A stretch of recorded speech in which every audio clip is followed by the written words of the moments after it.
नमस्ते विद्यार्थियों, आज पढ़ेंगे अपन फिजिक्स में नया चैप्टर ऊष्मा, जिसे इंग्लिश में कहते हैं हीट। सबसे पहले अपन समझेंगे हीट होता क्या है। जब भी किसी वस्तु के कणों में आपसी गति होती है और जिसके कारण जो ऊर्जा उत्पन्न होती है उसे ऊष्मा कहते हैं या हीट कहते हैं। कहने का मतलब है जब किसी वस्तु के कणों के बीच में गति के कारण उत्पन्न ऊर्जा को ऊष्मा कहते हैं। ऊष्मा कहते हैं, ठीक है। कहने का तात्पर्य है जब भी किसी वस्तु को गर्म किया जाता है या जब भी किसी वस्तु के आपसी कणों के बीच में गति होती है जिससे जो ऊर्जा उत्पन्न होती है उसे ही ऊष्मा कहते हैं, ठीक है। अब एक बात समझिए, जब भी किसी वस्तु के अणुओं के बीच में गति होगी तो उसका सबसे पहले क्या होगा, आकार परिवर्तन होगा। इसी आकार परिवर्तन को अपन भौतिक भाषा में कहते हैं ऊष्मीय प्रसार। क्या कहते हैं? ऊष्मीय प्रसार। समझिए, ऊष्मीय प्रसार। देखिए, मान लो जब जैसे कोई वस्तु है उसके कणों में गति होगी तो वस्तु का आकार बदलेगा। यदि वस्तु का आकार एक रेखा में बदले तो उसे क्या कहेंगे? रेखीय प्रसार। इसका फॉर्मूला होता है सबसे पहले वस्तु की लंबाई में परिवर्तन। वस्तु की लंबाई में परिवर्तन अपॉन प्रारंभिक लंबाई। प्रारंभिक लंबाई इनटू ताप में परिवर्तन। ताप में परिवर्तन, समझिए। इसी को अपन अगर भौगोलिक भाषा में या गणितीय रूप में लिखेंगे तो क्या लिखेंगे? सबसे पहला प्रसार होता है आपका रेखीय प्रसार। रेखीय प्रसार इसके बराबर होता है किसी वस्तु की लंबाई में परिवर्तन बटे प्रारंभिक लंबाई गुणा ताप में परिवर्तन। रेखीय प्रसार को कहते हैं अपन एल्फा। एल्फा बराबर क्या होगा? लंबाई में परिवर्तन मतलब डेल एल बटे प्रारंभिक लंबाई एल इनटू ताप में परिवर्तन डेल ई। ये हो गया आपका प्रारंभिक लंबाई का फॉर्मूला। समझे? जैसे देखो, ऊष्मा किसे कहते हैं? जब किसी वस्तु के कणों के बीच में गति के कारण ऊष्मा उत्पन्न होती है उसे अपन ऊर्जा ऊष्मा कहते हैं। जब वस्तु के कण आपस में गति करेंगे तो उनका आकार परिवर्तित होगा। उसी आकार परिवर्तन को ऊष्मीय प्रसार कहते हैं। ऊष्मीय प्रसार आपका 3 प्रकार का होता है। सबसे पहला रेखीय प्रसार, दूसरा क्षेत्रीय प्रसार, तीसरा आयतन प्रसार। रेखीय प्रसार क्या होता है? मान लो कोई वस्तु है, जब उसकी लंबाई में वृद्धि होगी तो उससे क्या कहेंगे अपन? रेखीय प्रसार।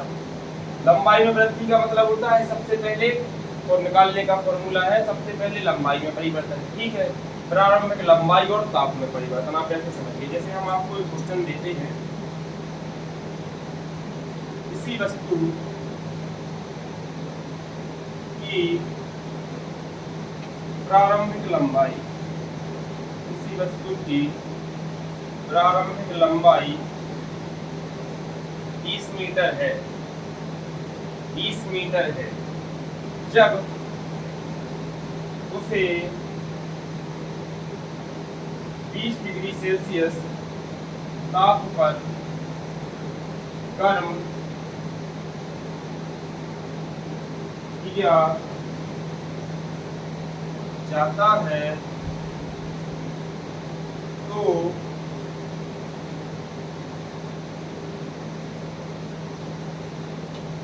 उसकी लंबाई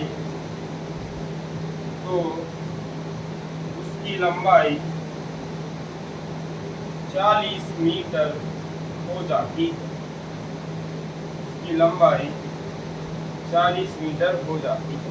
अब आप समझिए, तो वस्तु का क्षेत्र रेखीय प्रसार क्या होगा? तो वस्तु का रेखीय प्रसार क्या होगा? अब आपके ऊपर यहाँ पे फॉर्मूला लिखा हुआ है, किसी वस्तु की प्रारंभिक लंबाई L बराबर कितनी है भैया? प्रारंभिक लंबाई है 20 मीटर, ठीक है।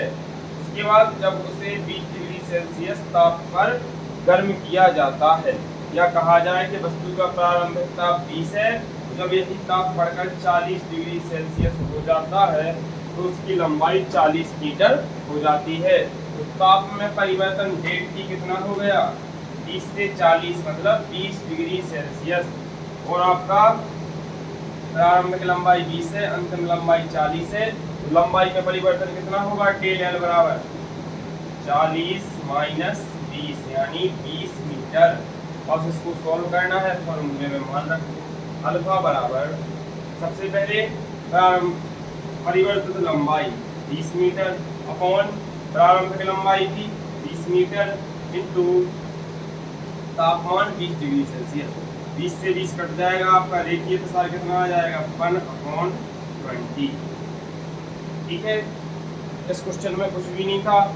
यदि आपको आता हो, देखिए जब भी किसी वस्तु की लंबाई बढ़ती है, ठीक है, किसके कारण बढ़ती है? उसके कणों में आपसी गति होने के कारण। मान लीजिए जैसे मार्कर है, इसका तापमान अभी रूम टेम्परेचर के बराबर होगा, समझ रहे? मान लो 27-28 डिग्री टेम्परेचर पे मार्कर लिए, हम इस मार्कर को किसी गैस से या मतलब किसी से आग से गर्म करेंगे तो इसका तापमान बढ़ जाएगा। प्रारंभिक तापमान 27 है, हमने गर्म किया, मान लो तापमान 127 हो गया, तो तापमान में परिवर्तन कितना हो गया? 100 डिग्री सेल्सियस। अभी इसकी लंबाई मान लो 2 सेंटीमीटर है, ठीक है, लेकिन जब हमने गर्म किया तो इसकी लंबाई 6 सेंटीमीटर हो गई। लंबाई में परिवर्तन कितना हो गया? 4 सेंटीमीटर। प्रारंभिक लंबाई 2 सेंटीमीटर है, आप फॉर्मूले से मान निकाल सकते हैं। ठीक है, सबसे पहला प्रसार हो गया आपका कौन सा? ऊष्मीय प्रसार का सबसे पहला प्रकार है रेखीय प्रसार। अब इसके आगे बढ़ते हैं। एनर्जी कन्वर्टेशन धातु रासायनिक भी सब ज़्यादा बेटर है। विद्युत मोटर को, मोमबत्ती को, केमिकल वालों को, ठीक है। दूध उत्पादन। अब दूसरा देखिए, दूसरा होता है आपका क्षेत्रीय प्रसार। क्षेत्रीय प्रसार, क्षेत्रीय प्रसार मतलब बीटा बराबर। इसका क्या होता है? सबसे पहले देखेंगे आप तापमान में, सॉरी क्षेत्रफल में परिवर्तन। क्षेत्रफल ए से दर्शाते हैं डेल ए अपॉन प्रारंभिक क्षेत्रफल इंटू डेल टी। सबसे लास्ट होता है आपका आयतन प्रसार। आयतन प्रसार, आयतन प्रसार में होता है डेल भी, मतलब आयतन में परिवर्तन की परिवर्तन, फिर आएगा आपका नीचे भी इंटू डेल टी। तीनों प्रकार के प्रसार हो गए। सबसे पहला आपको हमने कौन बताया था? रेखीय प्रसार। ये होता है आपका गामा बराबर, देखिए रेखीय प्रसार अल्फा बराबर डेल एल बटे A L into del T. Clear है? ऊष्मा के तीन प्रसार है, रेखीय, क्षेत्रीय, आयतन। रेखीय प्रसार मतलब लंबाई में परिवर्तन बटे प्रारंभिक लंबाई गुणे आयतन, तापमान में परिवर्तन। ठीक है, अब इसके बाद पढ़ना है बहुत ही इम्पोर्टेंट चीज है, ऊष्मा को मापते कैसे? ऊष्मा का मापक क्या होता है? आपको सबको पता होगा, जब भी कोई गर्म चीज होती है तो उसको नापते हैं अपन थर्मामीटर। थर्मामीटर, ठीक है, इसी को हिंदी में कहते हैं तापमापी। पूछा जाए इसका आविष्कार किसने किया था? यदि पूछा जाए सबसे पहले आविष्कार किया था गैलीलियो, गैलीलियो। किंतु इनने जो थर्मामीटर बनाया था वो सर्वव्यापी नहीं था, उसमें एक कमी थी। उस थर्मामीटर का आकार बड़ा था। मान लो इतना बड़ा थर्मामीटर हो तो आपको बुखार नापना हो, उससे आप कैसे माप सकते हैं? ठीक है, उसके लिए बाद में फ़ारेनहाइट में आधुनिक एवं व्यापक थर्मामीटर का निर्माण किया था। यदि क्वेश्चन पूछा जाए कि सबसे पहले थर्मामीटर का निर्माण गैलीलियो, आधुनिक थर्मामीटर या व्यापक थर्मामीटर का निर्माण फ़ारेनहाइट। अब देखिए थर्मामीटर क्या है, एक मशीन है। जब आप मशीन से तापमान को मापते हैं तो उनके मापने के कई पैमाने होते हैं, वो देखिए एक चार्ट बनाइए। यहाँ होगा आपका पैमाना, मिनिमम और मैक्सिमम। समझो, जैसे मान लो सबसे पहले लिख दिया हमने सेल्सियस। सेल्सियस से अपन मिनिमम तापमान कितना नाप सकते हैं, 0 डिग्री सेल्सियस। लेकिन अधिकतम कितना नापेंगे, 100 डिग्री सेल्सियस। ठीक है, उसी प्रकार फ़ारेनहाइट, फ़ारेनहाइट से अपन न्यूनतम तापमान कितना नाप सकते हैं, 32 डिग्री फ़ारेनहाइट। अधिकतम 212 डिग्री फ़ारेनहाइट। उसके बाद आता है केल्विन। केल्विन से आप न्यूनतम तापमान कितना माप सकते हैं, 373 केल्विन। न्यूनतम नाप सकते हैं आप 273 केल्विन और अधिकतम 373 केल्विन। ठीक है, इसके बाद रोमर। समझना, आप बहुत अच्छी चीज बता रहे हैं। रोमर में आप 0 डिग्री रोमर से मापेंगे और कहां तक मापेंगे, 80 डिग्री रोमर। अब एक चीज समझो, मान लो आपके पास थर्मामीटर है जिसमें मापक है सेल्सियस, तो आप कहां से मापेंगे, कम से कम 0 डिग्री मापेंगे उससे, और ज्यादा से ज्यादा 100 डिग्री। आप एक चीज समझो, सेल्सियस में 0 डिग्री का मान और फ़ारेनहाइट में 32 डिग्री का मान बराबर होता है। समझ रहे बात को। यदि सेल्सियस से आप देखेंगे तो सेल्सियस में पानी 0 डिग्री पर बर्फ हो जाता है।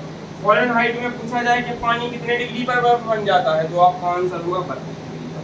ठीक है, इसमें एक चीज और याद रखनी है, जितने भी तापमापी के मापक है उनमें केवल एक ऐसा मापक है जिसको मापने में डिग्री का प्रयोग नहीं किया जाता है, जिसका नाम है केल्विन। क्लियर है, केल्विन ही सर्वव्यापी एवं परम ताप मापक पैमाना माना जाता है। वैज्ञानिक रूप में सर्वाधिक प्रयोग किसका किया जाता है, केल्विन का। ठीक है, केल्विन से जो ताप मापते हैं उसे कहते हैं परम ताप। समझ रहे बात को आप। जैसे आपने केल्विन से जो ताप नापा उसे कहते हैं परम ताप। वो आपने केल्विन से कोई ऐसा ताप मापा जिसका मान हो 0, तो उसे क्या कहेंगे, परम शून्य ताप। क्लियर है। अब आगे देखिए, चाहे आप रेलवे का एग्जाम दे लो, चाहे कोई छोटा सा एग्जाम दे लो, या कोई भी एग्जाम ना दो, तो आपके बेसिक से एक चीज बहुत इंपॉर्टेंट क्वेश्चन बनता है, सेल्सियस को फ़ारेनहाइट में कैसे बदलें, फ़ारेनहाइट को केल्विन में कैसे बदलें, उसको देखो।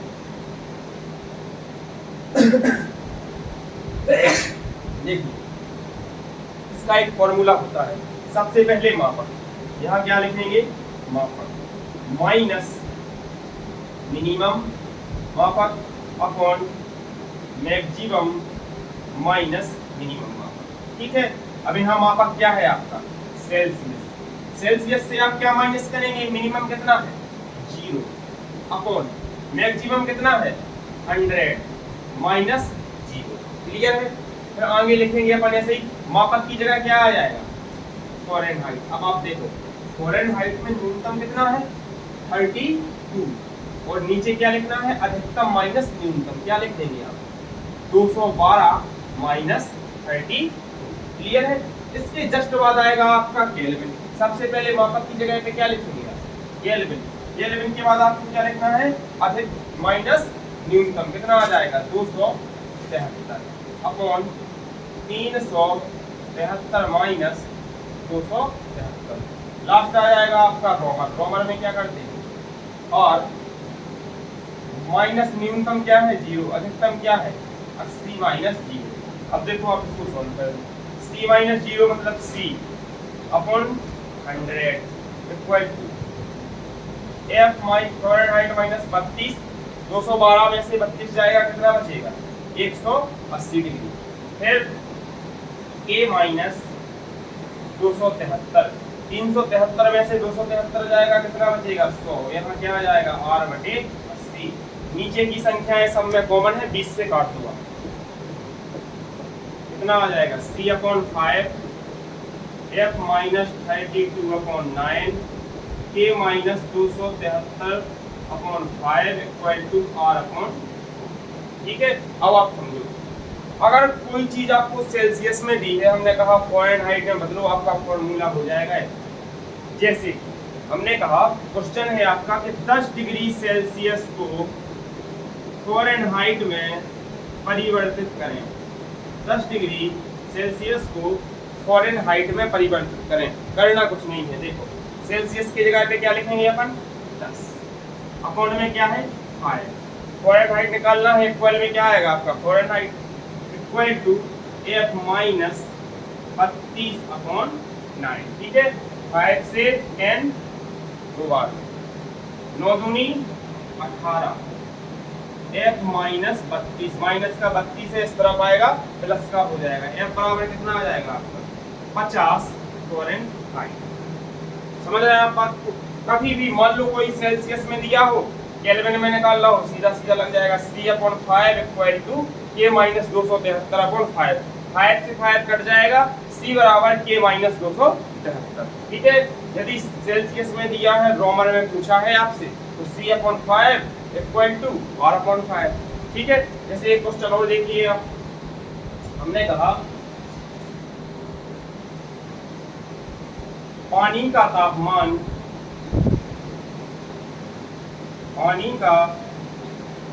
तापमान 80 डिग्री सेल्सियस है।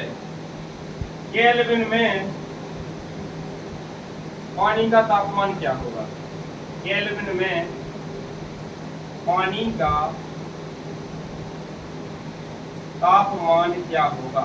अब आप देखिए, सबसे पहले क्या करना है, C/5 और केल्विन में निकालेंगे तो C/5 equal to K minus 273/5। देखो C/5, तो C की जगह क्या लिख देंगे 80/5 equal to K minus 273 upon क्या है आपका यहाँ पर 5 से 5 क्या हो गया कैंसर, माइनस का 273 इस तरफ आएगा, क्या हो जाएगा 273 प्लस 80, 3 15 213 केल्विन। ठीक है, कहीं भी आपसे कुछ पूछा जाए, चाहे केल्विन से फ़ारेनहाइट, चाहे केल्विन से रोमन, चाहे सेल्सियस से फ़ारेनहाइट, चाहे सेल्सियस से केल्विन, यही आपका फॉर्मूला रहेगा, इसको रटने की जरूरत नहीं है। यहाँ से देखो, सबसे पहले आप पैमाने याद करेंगे। पैमाना में सबसे पहले सेल्सियस, मिनिमम कितना 0 डिग्री सेल्सियस, अधिकतम 100 डिग्री सेल्सियस। उसके बाद फ़ारेनहाइट, न्यूनतम 32 डिग्री फ़ारेनहाइट, अधिकतम 212 डिग्री फ़ारेनहाइट। उसके बाद केल्विन, 273 केल्विन न्यूनतम है, अधिकतम में 373 केल्विन।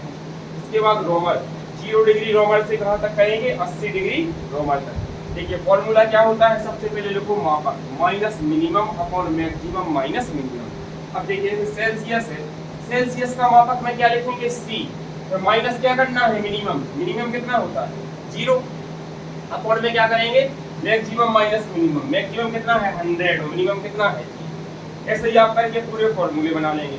नीचे का जो आपका है 20 से सब कट जाएगा, आ जाएगा C/5 F minus 32/9 equal to K minus 273/5। अब आपसे कुछ भी पूछ लिया जाए, यदि सेल्सियस से केल्विन में बदलना है तो सीधा लिखेंगे C/5 बराबर K माइनस 273/5। 5 से 5 कट जाएगा, C बराबर क्या आ जाएगा कि जो भी मान केल्विन में दिया है उसको आप 273 से माइनस कर दीजिए। ठीक है, ये कोई भी क्वेश्चन आ जाएगा आपका यहाँ से बन जाएगा। रेलवे के लिए देखेंगे आप तो यहाँ से भी क्वेश्चन आ सकता है। सेल्सियस को मापने का न्यूनतम पैमाना क्या होता है 0 डिग्री, रोमन को मापने का न्यूनतम पैमाना 0 डिग्री। यदि कोई जल है फ़ारेनहाइट में कितने डिग्री पर बर्फ बनेगा, यदि आपसे सेल्सियस में पूछा जाए तो 0 डिग्री पर, लेकिन फ़ारेनहाइट में पूछा जाए तो 32 डिग्री पर। ठीक है, यदि आपसे वही चीज केल्विन में पूछी जाए तो 273 केल्विन पर। ठीक है, केल्विन आपका परम तापमापक है। ठीक है, यदि अपनी भाषा में कहा जाए तो ऊष्मा या ताप का ऐसा ही मात्रक कौन है केल्विन। ठीक है, एकमात्र ऐसा मात्रक है जिसको मापने में अपन डिग्री का प्रयोग नहीं करते हैं। ये चीजें याद करके चलेंगे। बाकी आपको यदि सेल्सियस से फ़ारेनहाइट, केल्विन, रोमन किसी में भी परिवर्तित करना है, इन चीजों को देखिए, बहुत ही इम्पोर्टेंट है। इसके बाद आपकी जो अगली क्लास होगी उसमें हम